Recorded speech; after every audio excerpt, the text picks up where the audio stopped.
Welcome to CMO Huddles Studio, the live streaming show dedicated to inspiring B2B greatness. I'm your host, Drew Neiser, live from my home studio in New York City. Here's a common scenario for B2B businesses. You're in a groove. You build a successful company targeting small to medium-sized businesses. You know your customers' needs and you fulfill them at every step of their journey. Your pricing, your product, and your promotions are literally on target. Then someone in the C-suite asks, hey, what about targeting enterprises? Can't be that hard, right? Suddenly, every message, every system, every sales play needs to be revisited. Your staffing needs change. Meanwhile, you still have your original customer base to keep happy. It's a complicated transition, one fraught with challenges. Fortunately for you, we have two CMOs with us who have recently gone through the process and another CMO with deep expertise targeting enterprise customers. With that, let's bring on Allyson Havner, Senior Vice President of Marketing and Community at TrustRadius, and a returning guest who previously appeared on the show to discuss product-led growth and B2B buying trends. Hello, Allyson. How are you and where are you this wonderful day? Hi, Drew. Thanks for welcoming me back. I am coming to you from San Francisco. Awesome. Actually, in the city of San Francisco? Yes. So I live in Russian Hill in San Francisco. So in the city proper. Wow. Very exciting. Love it. I love San Francisco. It's not getting as much good press these days as it should, but it's still an amazing city. Yes, I know the press is kind of an interesting. It's interesting when you live here and you see how great it is. You're like, that's okay. We don't need any more people. Yeah, there you go. Well, we have the same problem in New York City. I mean, every Yes. time I go to a group of people who are not from here, they go, "Oh, how's the crime?" And it's like, "Oh, geez." Yes, I know. Anyway, that's not what we're here to talk about. So you've been through this process at two companies now, in your previous role at LiveRamp and now at TrustRadius. So how do you know when it's time to move up market? And were there similar signs at both companies? I think it really starts with your product market fit.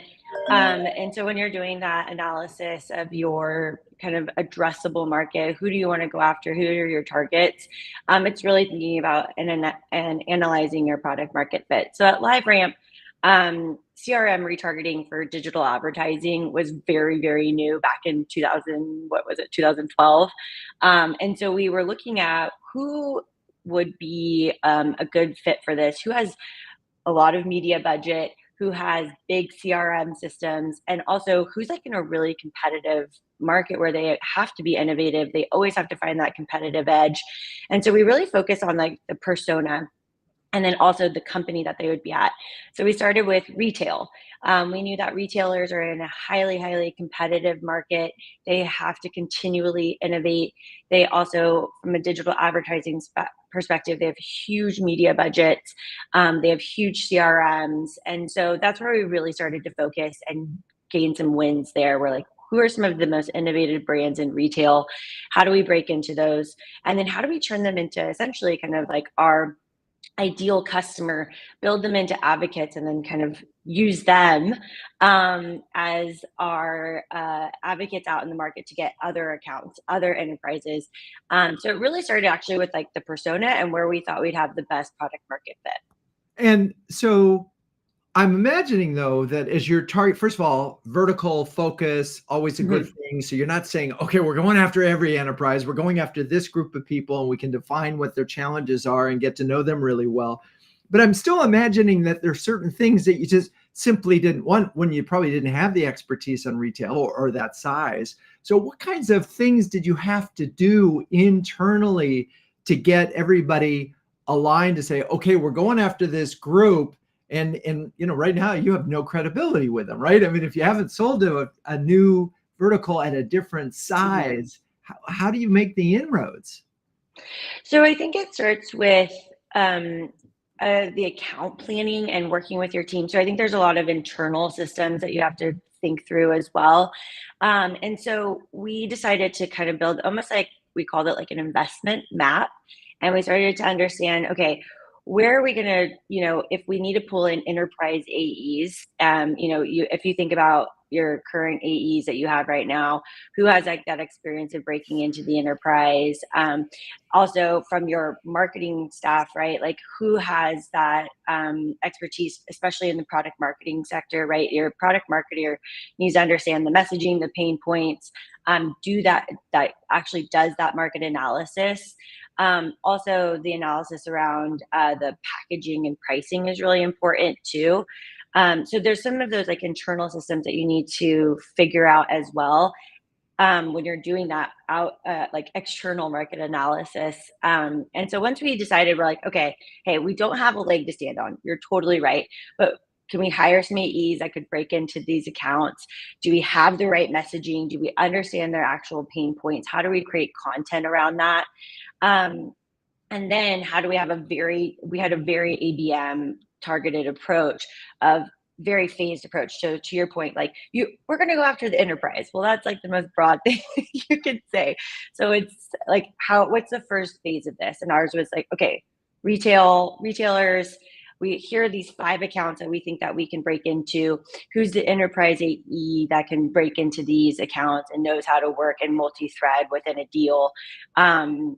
We didn't put any BDR resources on this at first. It was really AE focused.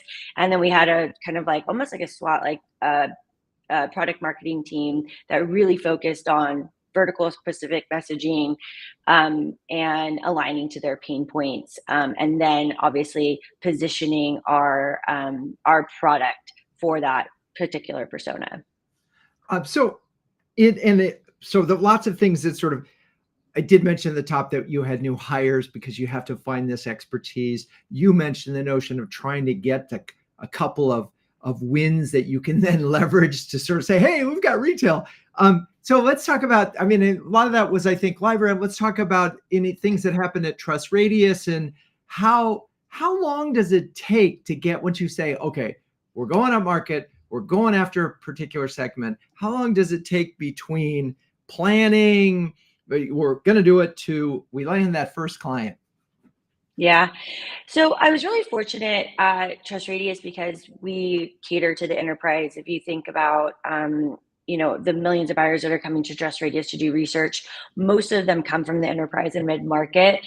And so our target audience for our vendors that we work with, we're already in the enterprise. So I was really lucky kind of coming into that at TrustRadius. But I think one of the things to think about when you want to move up market and like the timing aspect, and you kind of mentioned this in your intro, is your current customer base of, if that's more mid-market or SMB, and then you're making this transition to really serve the enterprise, and doing some of that work internally to say, okay, this is kind of like our bread and butter. This has been, how we've serviced them, but how are we going to shift resources, add resources to actually go after the enterprise?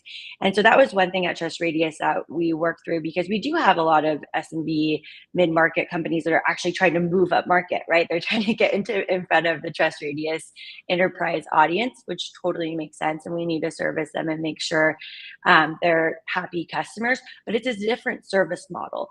So I think when you're thinking about like the enterprise and the resourcing that you put behind it, it's going to be different. And I think it was really good for us to understand of our current customer base, how much ARR is coming from those SMB and mid-market. Then you can analyze how much like service it is to actually, or how much it costs to actually service them. And then looking at the enterprise, and understanding, okay, our packaging and pricing, how does this like scale? How is this going to grow? And how are you going to make up for any like lost ARR in the SMB and mid-market sector? So I think it's kind of like working with your CRO, and your CFO to understand, okay, where are the core cohorts of our customer base that we currently have? How much ARR is locked up in that? How do we service them? What does it cost to service them? And then how are we reallocating for the enterprise? And then what's the expected growth from that as well? So I'm hearing a little of this is interesting, is that it's impossible to do this without losing somebody. Right? I mean, you can't simply, because otherwise you're really creating, hey, we have a perfect offering here for small and medium, and we have a purpose offering here for enterprise. And it's not believable and it's going to be hard. So if you're doing it, you're just going to have to expect you might lose a few people along the way. Is that fair? I think that, yes, of course. And I think we're all working through retention and growth within our customer base because we know that's really efficient.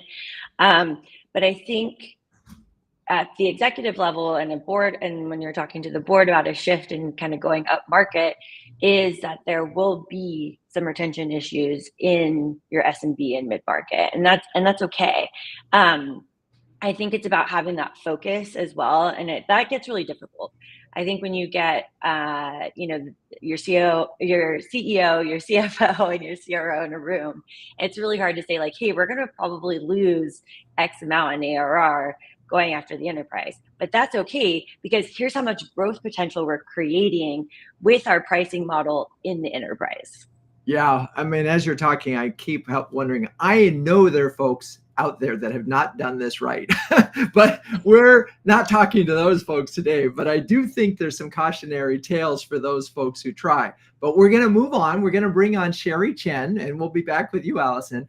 Sheri Chen, who is the CMO of Galileo Financial Technology, who's joining us for the first time. Hello, Sheri, and welcome. Where are you, and how are you this great day? Hi, Drew. I'm in Greenwich, Connecticut, which is right outside your hometown, New York City. And I'm happy to be here with you and Allyson and Jakki. Thanks for including me. Oh my gosh, so exciting. So you've heard a little bit about what Allyson said. Talk a little bit about Galileo. Maybe some folks want to know what Galileo is, and then what are your motivations and how for moving up market? Yeah, sure. So Galileo is a financial technology platform company, and we enable a wide range of solutions, everything from digital core banking to payments, to lending, to risk solutions, just to name a few. And, we've always served a variety of clients, but we were really best known for partnering with B2C early stage fintechs. And there were really sort of three factors that led us up market. The first was the economic environment. As we all know, unfortunately, fintechs are not getting the access to capital that they once were. The second is we really took a hard look and wanted to diversify and accelerate our revenue stream. So when you go after large established companies, well, they don't need capital markets to fund their innovation, and they come with large customer bases. So once they go live, the time to revenue is a lot quicker. And then the last factor that really drove us up market was really market demand.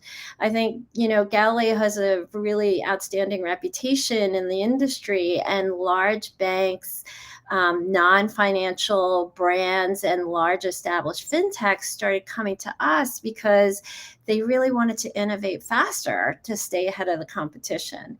And, Galileo's technology platform is just very well positioned for large brands that either want to leverage our pre-configured solutions or want to do it themselves and build their own through our APIs and technology, et cetera. So the market really brought us up there, for companies that wanted to innovate with speed and scale. Yeah, and what's interesting about this, and as you're thinking about your business, if you are thinking, oh, maybe we should target enterprise, one of the good byproducts of being able to offer to multiple targets is the diversification. And as you mentioned, things that are beyond your control, like financing a small fintechs suddenly ended when interest rates went up. So you're sort of, in some ways, you're spreading your business risk. However, one of the things that you did said is you had already seen inklings of demand. So this wasn't like you were going off into territory without how the heck are we going to do it. But I do imagine there were still some things that you had to do to put in place to service this group of people versus your smaller fintech. And talk a little bit about the internal preparations required to get to this, to be enterprise ready, if you will. Yeah. So, everybody gets really fired up when opportunities start coming your way. But, you realize like you can't serve everybody the same way in the same manner. And it really starts to really forced the company to get very client focused in terms of prioritization and alignment. And like, who do we really want to serve, right? Who are we? And like Allyson said, what is the right product fit? Like today, but also where our roadmap is headed.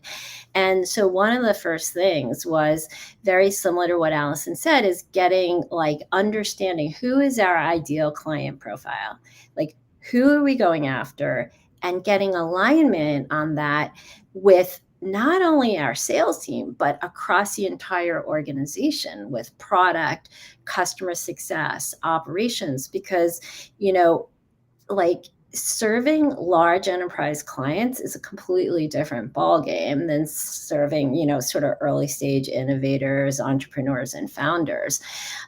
So, gaining alignment on the ideal client profile and the specific segments was really important. One of the ways we got our heads wrapped around that is we literally have targeted account lists for every segment we're going after, so that everybody is very cognizant of and understanding the segment, but also the specific targets we're going after. Another thing that we sort of built organically, but then really started to cultivate was like a partner network that could serve the prospects that were out of scope for our ideal client profile. Because, we don't want to leave prospects who are coming to us high and dry. We may have served them that profile in the past, but we just don't have the bandwidth to be the best that we can be for everybody. So we really built out a really strong partner network to refer prospects who didn't quite meet our sort of market profile. And the really great thing about that partner network is that they also refer clients to us that they can't serve.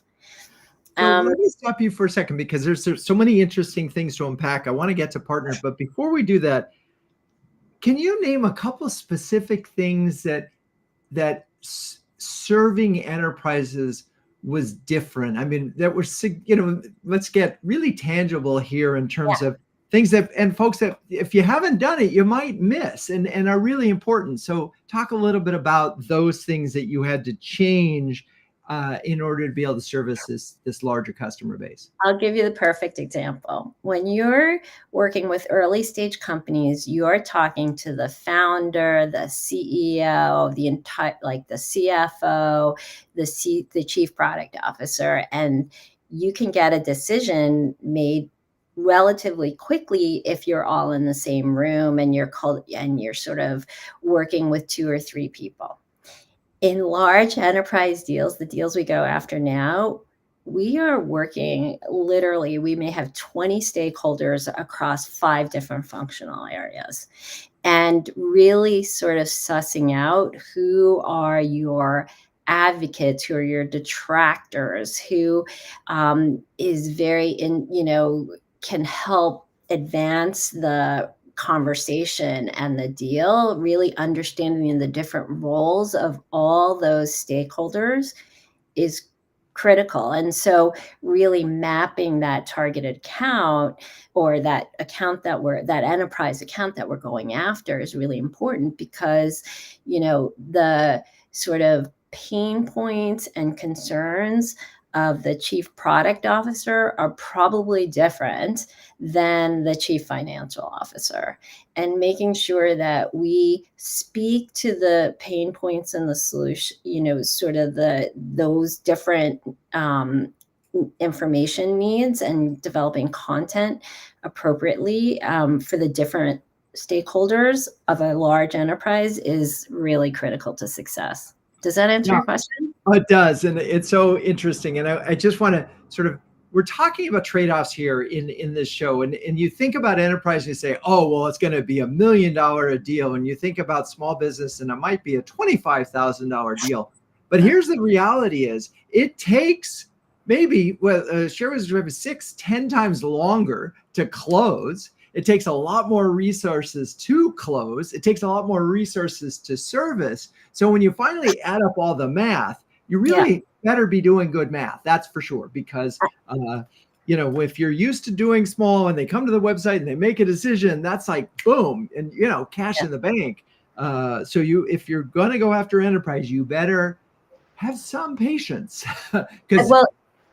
So not only is like the time to close so much longer, but potentially your time to revenue is also longer, right? Because it takes longer to onboard much more complex, large organizations.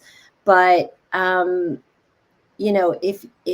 you do it right and you have the right product client fit, your revenue potential and your revenue realization is like so much larger. So yes, you are making a bigger upfront investment in time and money, but you have to factor all of those incremental costs of servicing a large client into your financial model, so you don't lose your shirt. But also really focusing on that time to revenue, because when you have a larger client base, once it gets turned on, if you have the right product fit, conceptually, you'll get revenue a lot faster and more of it. Okay.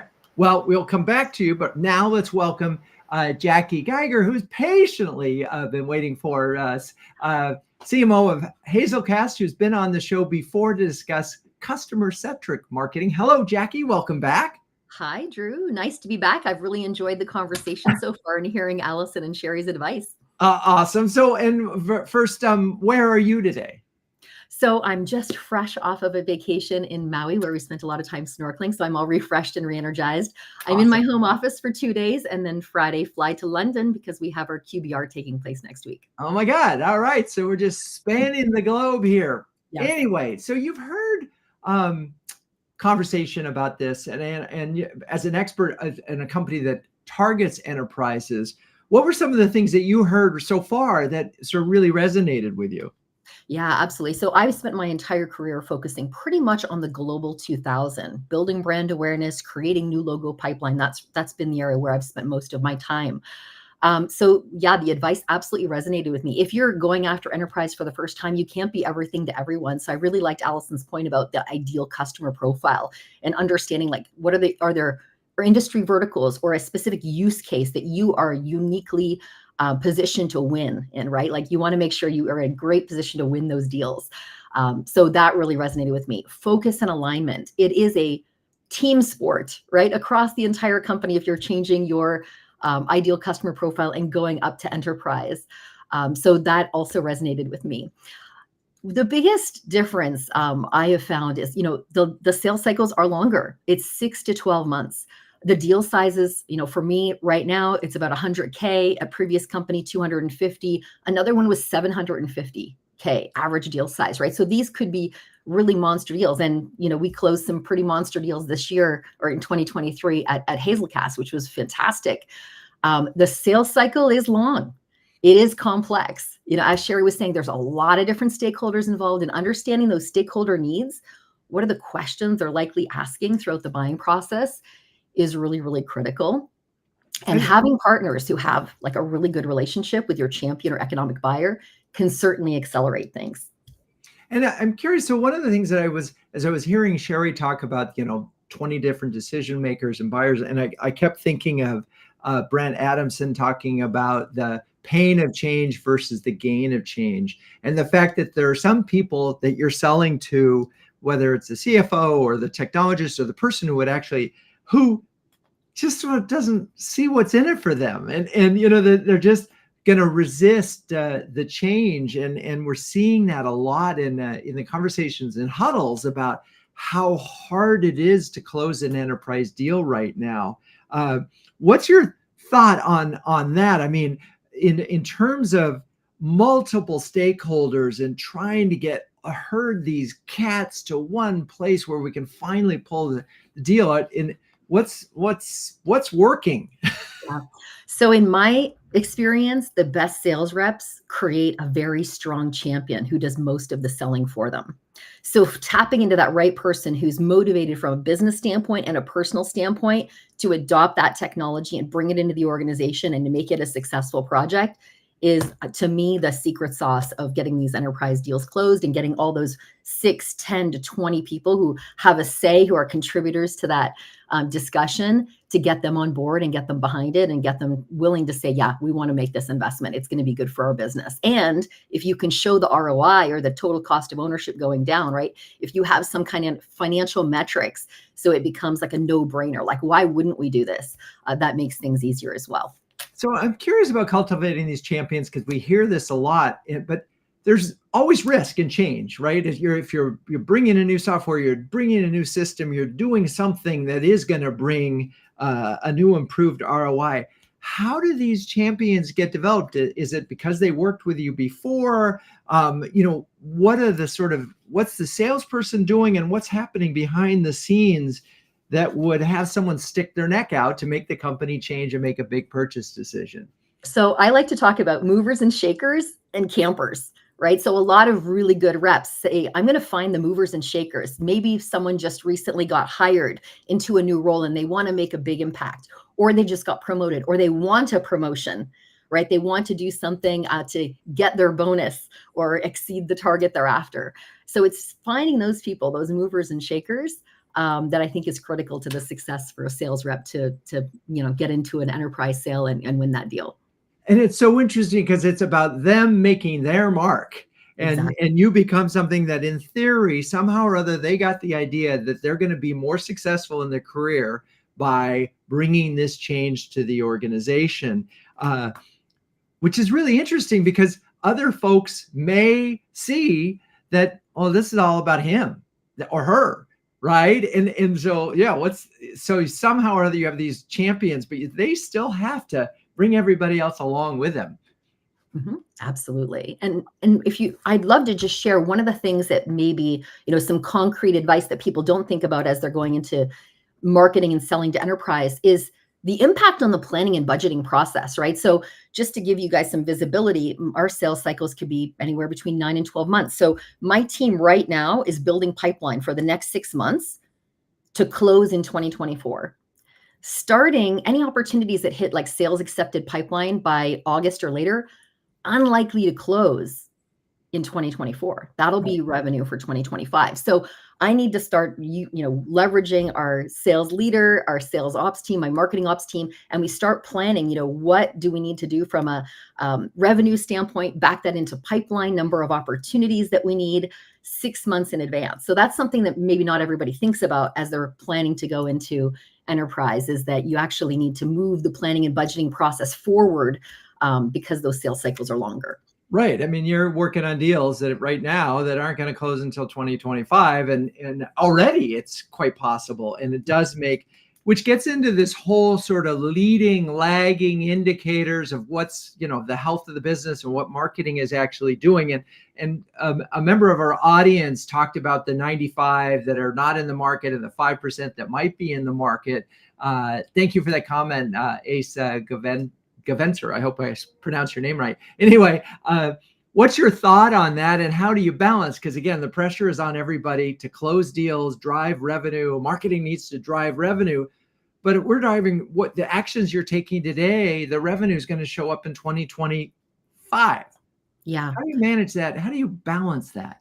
Right. And we only have so many sellers, and they only have so much time in a day. Right. So for us, finding those intent signals coming from the market is really, really critical for us, because our focus, our energy and time, and our sales team's time on people who are likely going to buy, not the people who are maybe just, curious or tire kicking or exploring or trying to get educated.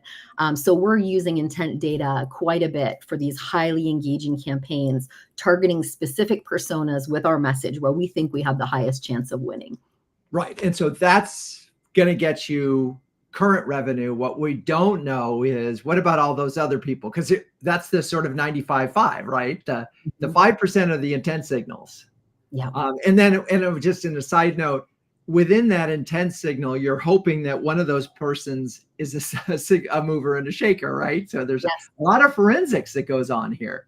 Exactly. And I think, another interesting challenge that we've been facing since COVID, and people are working, I like to say, in a distributed fashion, like we are here at Hazelcast as well, is that idea of like, oh, these people must be in headquarters. Let's do some location-based advertising to those people. Well, no, these people are distributed all around the globe now. So targeting them is much tougher. So again, using those intent signals, understanding if there's 14 lines of business we could possibly strike a deal in, where are we seeing intent from those different lines? Like, we work with one of the largest credit card companies in the world. We're currently in 14 lines of business, and there's so much more opportunity. So finding those people is really, really critical for us. Right. And I just back to this 595. I mean, the truth is that those people who are in the market didn't just accidentally get there.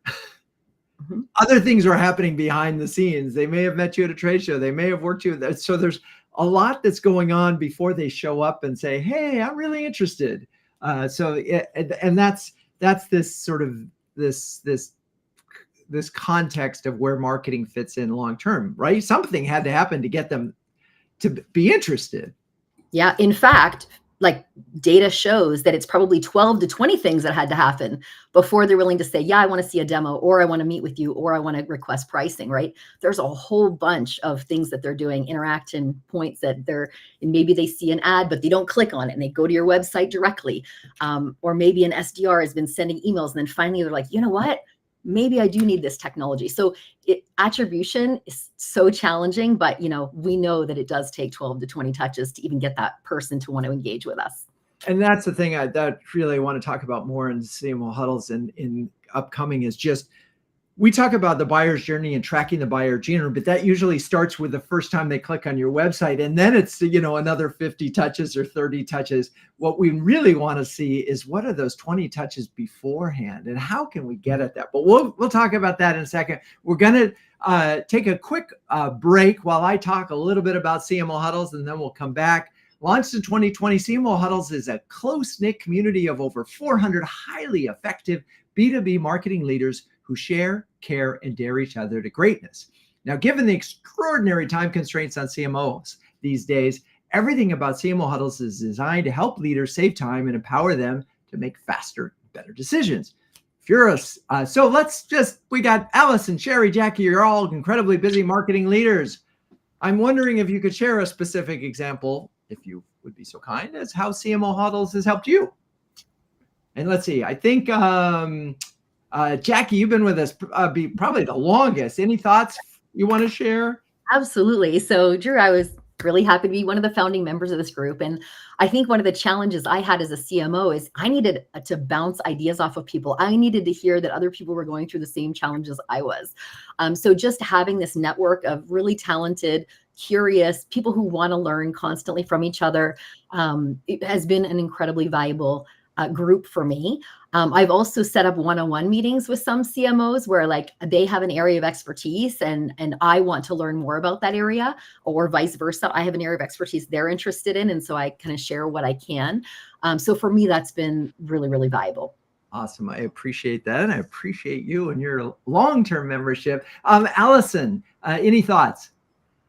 Yeah, I totally agree with Jakki in terms of the community building, and that's been really valuable for me, especially this is my first time being in a CMO role and marketing leadership and reporting to a board, a CEO. So it's given me a lot, especially as I'm kind of entering this next phase of my career. I also really enjoy all the industry leaders that you bring in that are not necessarily in marketing, but they are tangential. And it's really nice to kind of get that industry expertise and how do you apply that to marketing? How do you apply that to your business?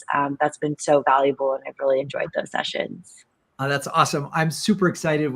We've got Chris Voss coming at the end of the month, the guy who wrote Never Split the Difference. And it's just one of my favorite all-time books. So thank you for mentioning that. Those happen in Career Huddles. Okay, Sheri, any thoughts? Anything you want to share?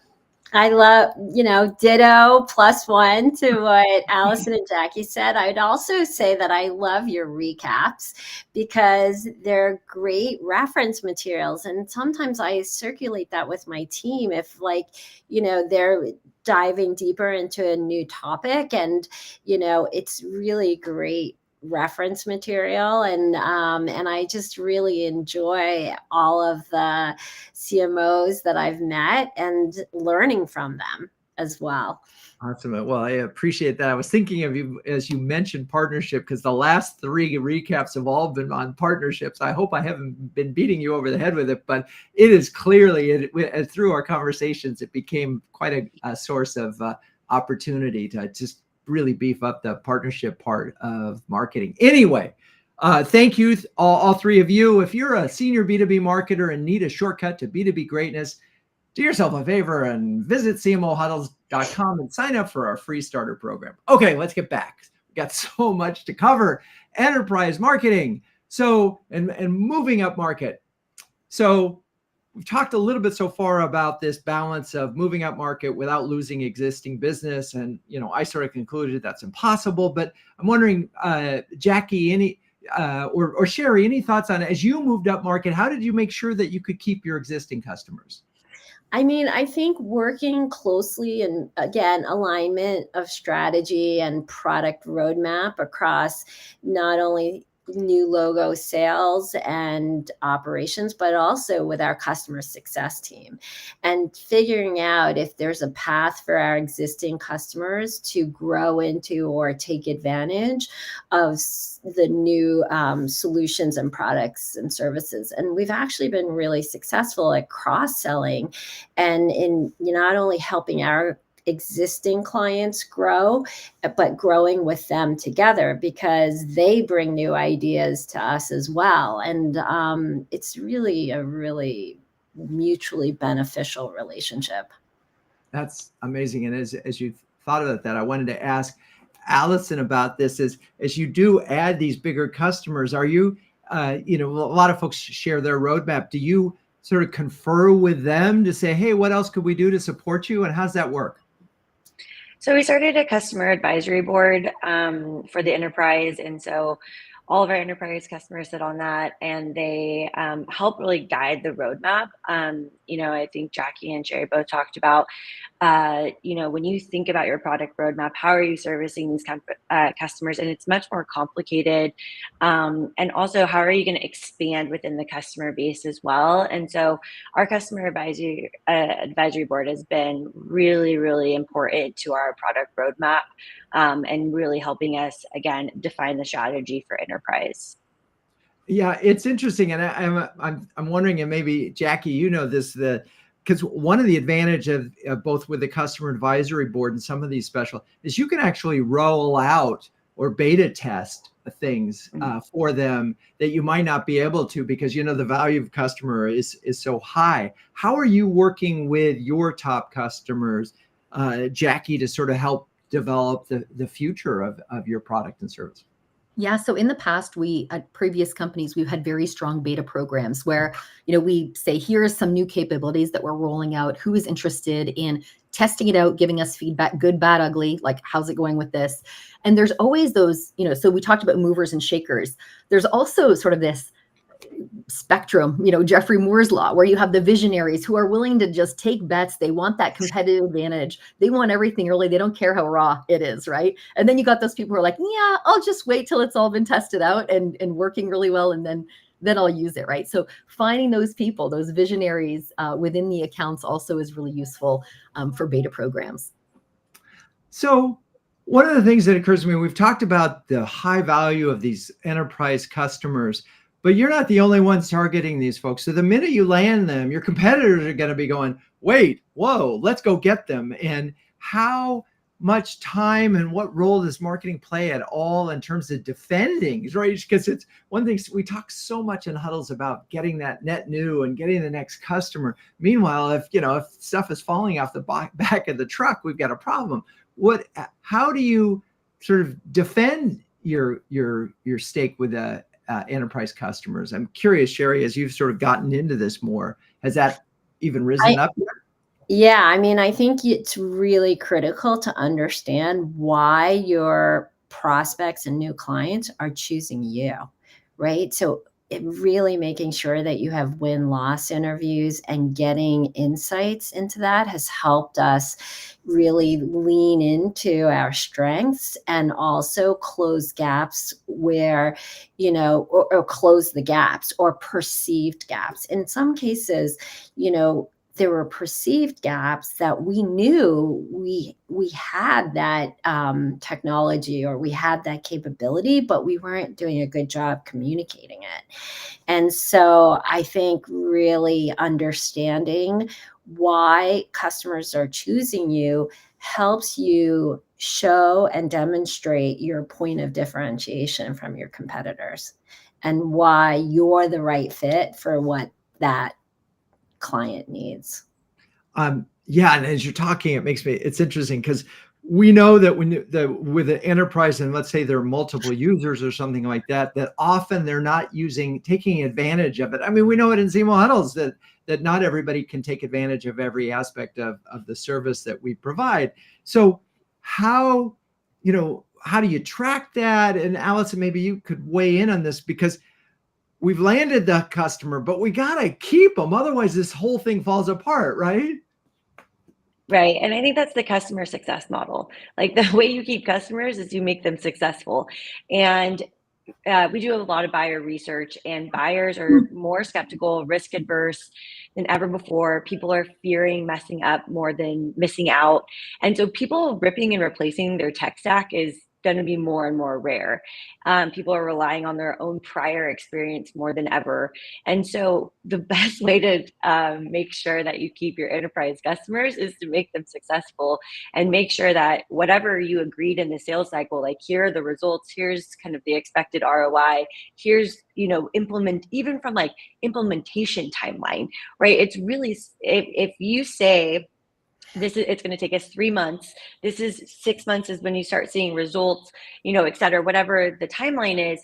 If you adhere to that and you start to make your customers really successful and also helping the actual champion that bought your technology, kind of advocate that within the company, that's only going to make you more and more stickier. And again, in this environment and these economic conditions, people are going to be way less inclined to actually rip and replace their technology stack, especially if they're finding success and you have that follow through. So I think it's really important that customer success model is really buttoned up and it's aligned to whatever your customer marketing and your lifestyle marketing strategy is as well.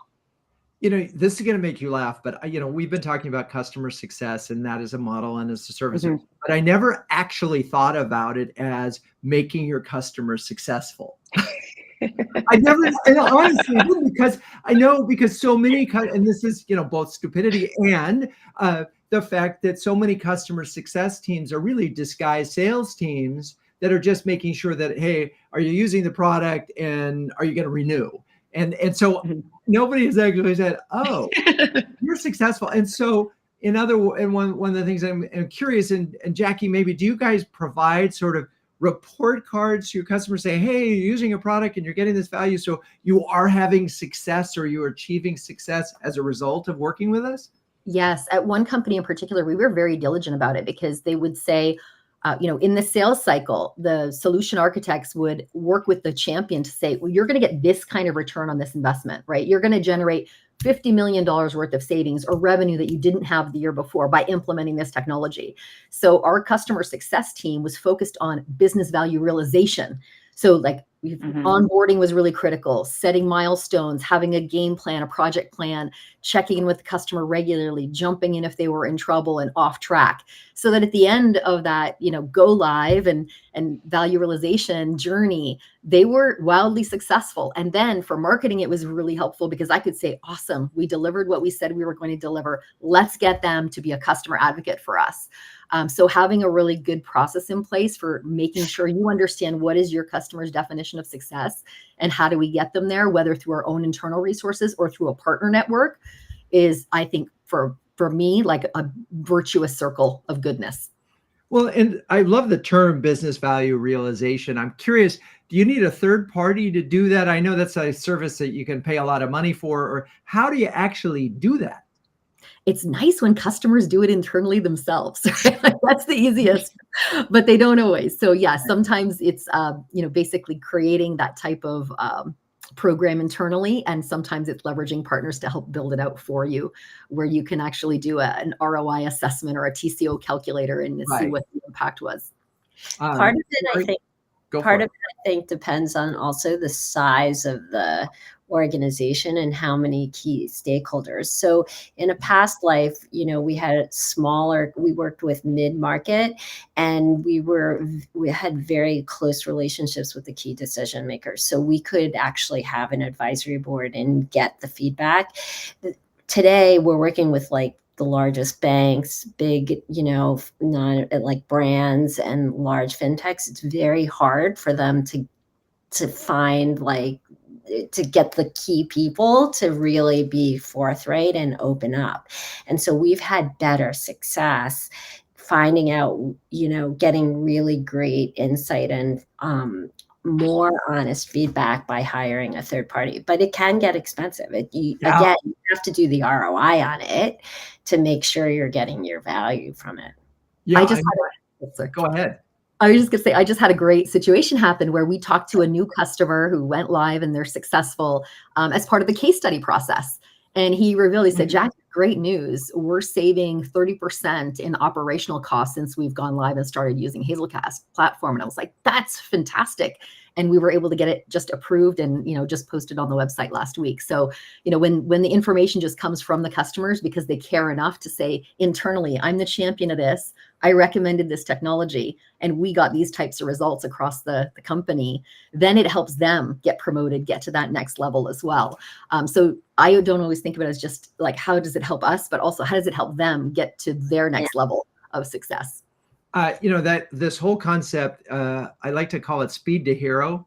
And if this is, how long does it take for your product or service to make the champion who wants to be a hero become a hero?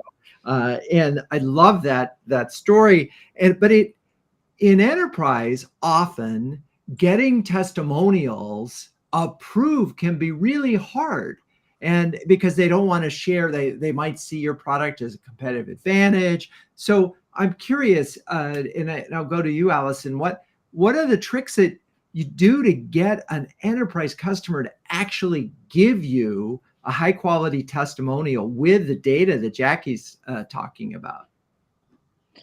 So I'll kind of come at it from like two angles. So we help a lot of our customers. Like if you think about TrustRadius and them getting their enterprise customers to leave a review on TrustRadius, they can be a hand raiser, but it's easy for our customers to kind of do that at scale. So our large enterprise customers, they're trying to get their customers on the record. Most people will leave a review because it's almost from like an individual standpoint, and they can even do this from like an anonymous standpoint. And so there's a lot of like testimonial customer stories and quotes that come from reviews. At TrustRadius, we've created a program, and we call it Customer Spotlight.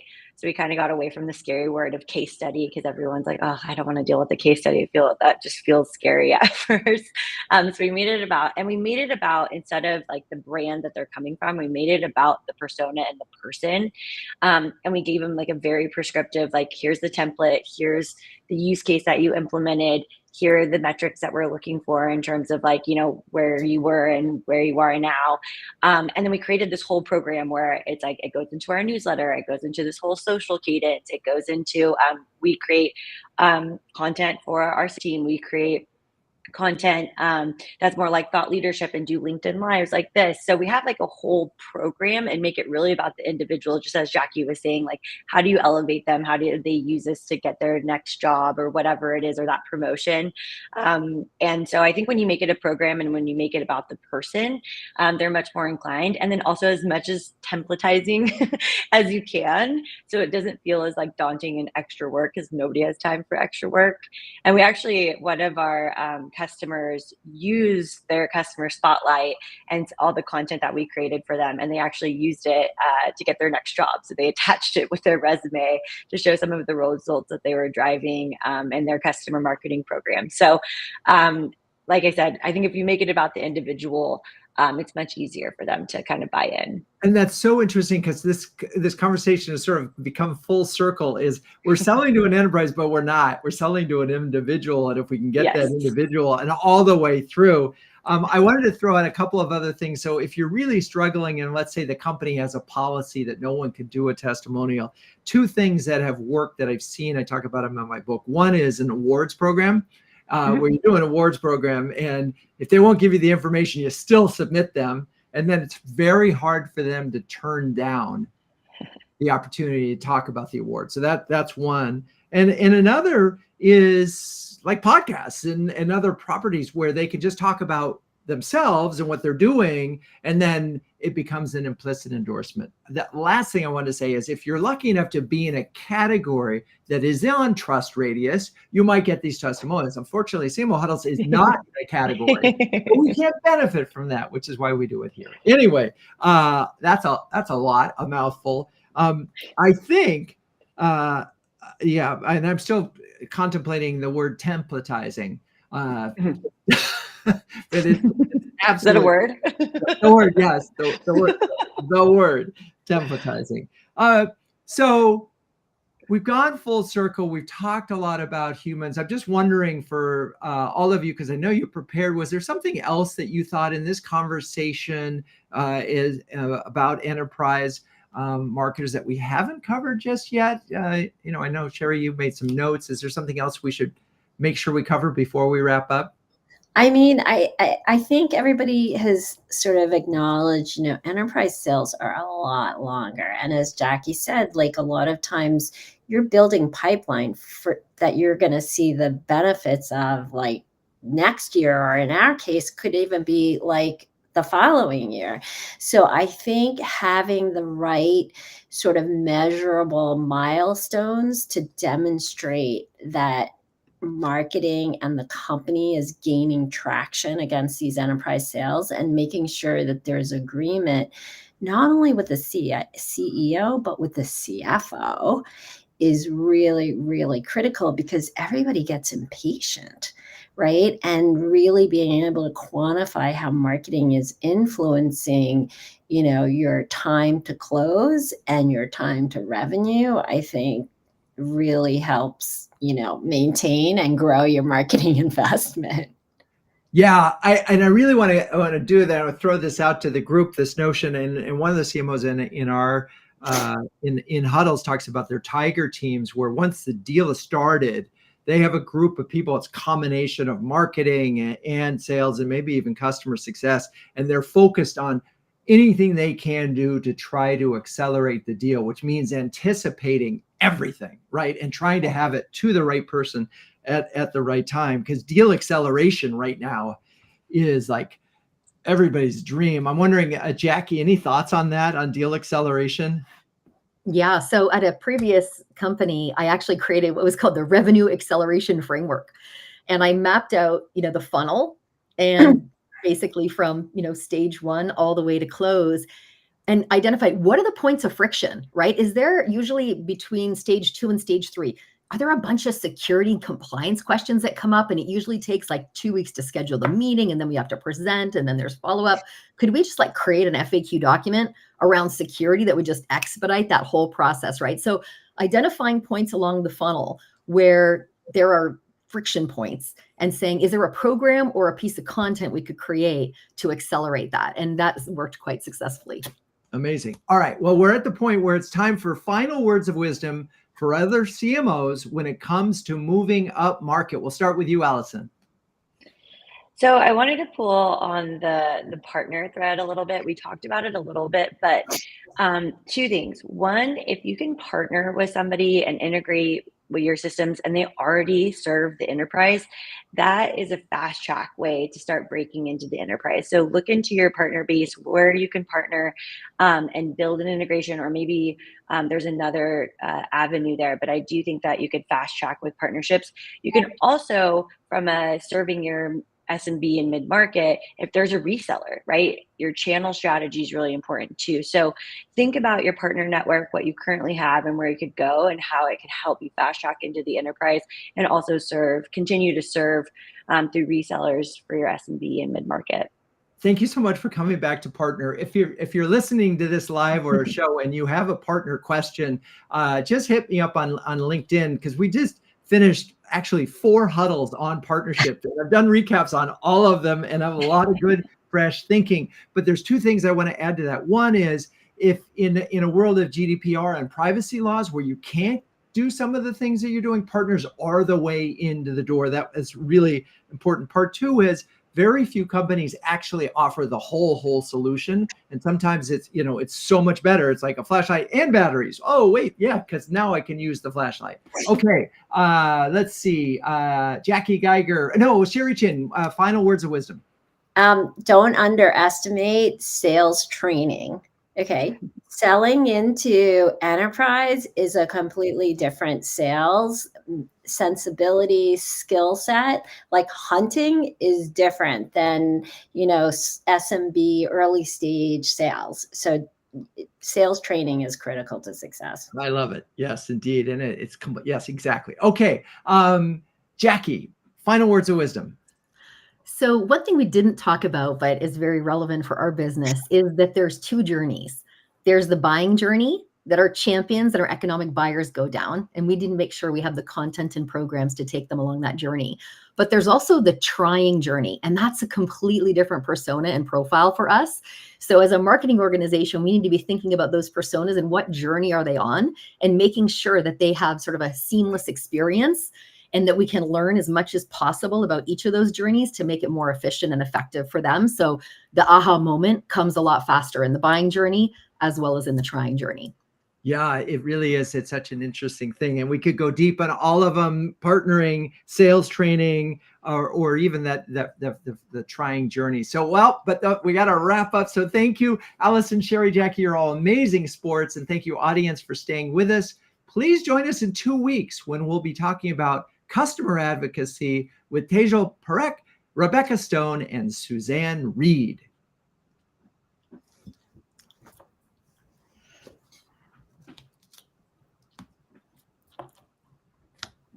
CMO Huddles Studio is produced by Melissa Caffrey. Our production assistants are Laura Parkin and Ishar Cuevas. If you'd like to learn